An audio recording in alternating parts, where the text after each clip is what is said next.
Being here, this is great. My name's Todd Powell, and I'm the product manager. Are those AV guys here still? No. Was there a lapel mic? It's all right, I'll stand here. I like walking around. So this is Mark Potter. Mark is one of our core key developers, and he is on our Android team. And we have two teams that develop on Android and iOS. So he's our, he kind of keeps the glue of the whole team together. So he can't answer it if it's not Android. All right.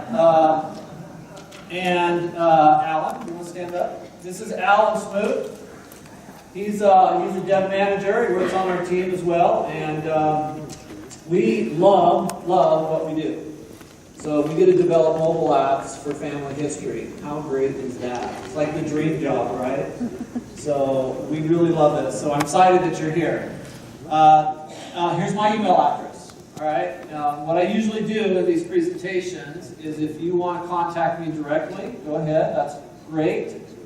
Tell me how great and wonderful we are, because you have to include Mark and Alan and the rest of our team. Is there anybody else on our team here? I didn't see anybody, Alan. Did you? I haven't seen anybody. All right. So tell us how wonderful, and then ask your question after you tell us how wonderful we are. We respond faster that way. But you can ask us any question. Also, a lot of times people want to get my presentation. So if you would like to get the presentation afterwards, email me, and what I'll do is I'll send you a link to either Dropbox or Google Drive, where you can link to it and download it. So it'll most likely just be a PDF of these, all right? So some of the information I'll take out that could be seen as a little bit private. Other than that, you can use the presentations for whatever you want. If you would like a PowerPoint copy because you want to go back and share and teach, I'd be happy to allow you to do that as well. So let me know in the email if you would like a PowerPoint presentation. All right.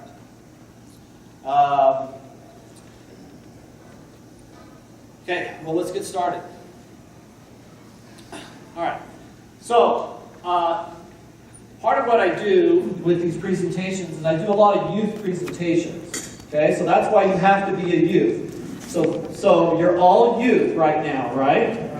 Okay, and I'm going to commit you to all go teach somebody else, youth and other individuals your age who are youth, to do this, right? So what youth want to know is, what is family history? And we don't want to tell them what it's always been. We want to tell them that family history is something different than what they think their grandparents used to do for family history, right?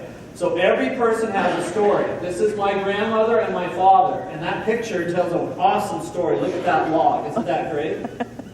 I'm sure somebody climbed under that car and was working on fixing something up underneath. So everybody has a story, and they want their stories to be told. So what makes up a story, right? So you're new to Family Search, you're a youth, and you're saying, what makes up the story that you're talking about? Well, it's the birthplace and the birth date. It's places where individuals have lived. It's the relationships, right? All the relationships of these people. It's their jobs, military, immigration, and it's their stories and it's their photos. And it's their documents, the sources, right? The records, the census records. Those are all part of the story. And then it's the death, date, and place, right? So from birth to death, this is their story. And we want people to do family history. So what does that mean? We want them to discover these events. We want them to discover their story. And then we want them to document them and record them on Family Search or wherever you want. In this case, it's Family Search because we work for Family Search. So that's it. That's what family history is for you guys who are youth.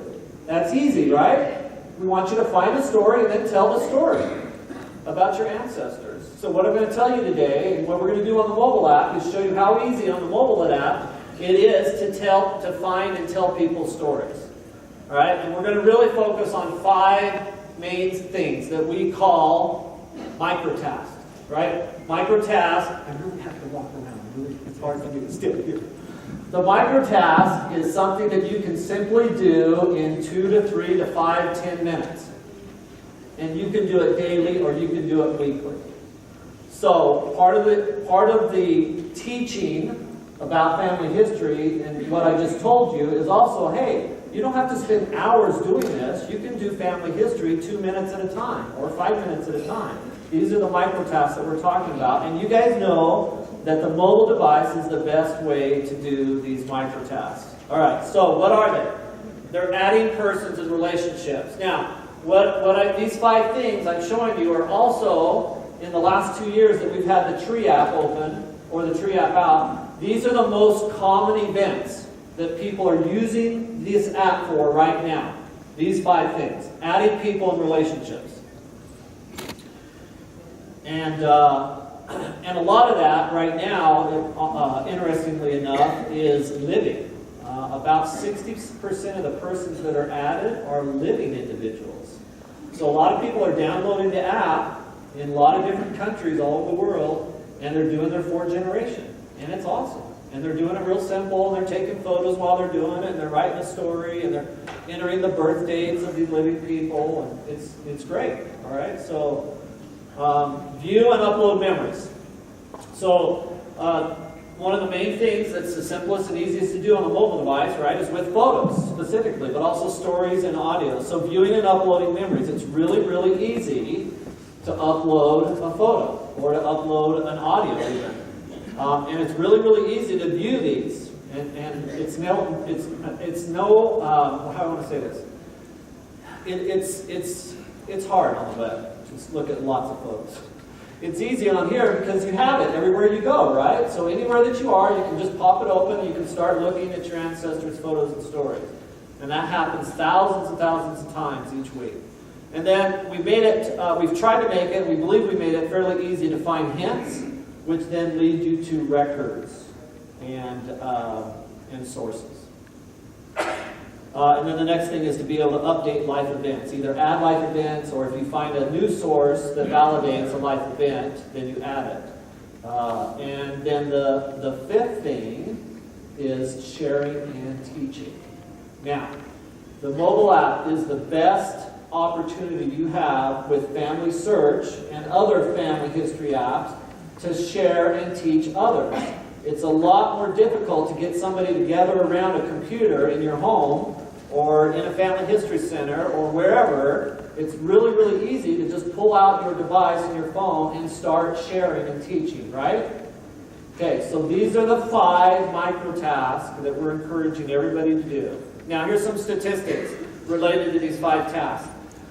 As of January, just the latest numbers, we had over 2 million downloads of the apps. Both on 2 million, if you combine iOS and Android, over 2 million downloads. Which is great, it's wonderful. And I just went backwards. All right, and currently we have over 100,000 weekly users consistently using the app. Now, a lot of those, some of those, are new users the first time to the app, but more and more, it's people that are coming back to the app. So that the reoccurring user is trending up, and it's wonderful. And that number keeps going up and up, but we're not surprised. Are you guys surprised? All right. And then, since the app has been out, the Tree app, we've had over 4.3 million persons added on your devices from this app. All right, just last year we had 2.2 million persons added. We had 4 million sources attached through the apps, and we had 1.8 new accounts created, Family Search accounts created on the app, and then we had 2.1 million hints reviewed on the app. So these are kind of cool, interesting stats. Now, photos, 1.1 million added last year. 5 million photos viewed. So we have an analytics event, and every time somebody opens and taps on a photo and it opens up, we count that as one of those, right? So every time somebody views the large photo, that's what we're counting. Same thing with stories read and audio added. 45,000 audio added. How many of you guys have added audio? Yeah. How many have you done that on the device? Okay, all the rest of you have a homework assignment. I'm going to come back to that. All right, now, why is this important? And the reason that this is so important is because Family Search has been around for quite a while, right? Everybody here has been on the web using Family Search. Okay, but what most people don't know is that there's still, most people that use Family Search probably still don't know there's a mobile app. They're just not aware that there's a mobile app. And the second thing they're not aware of is how much you can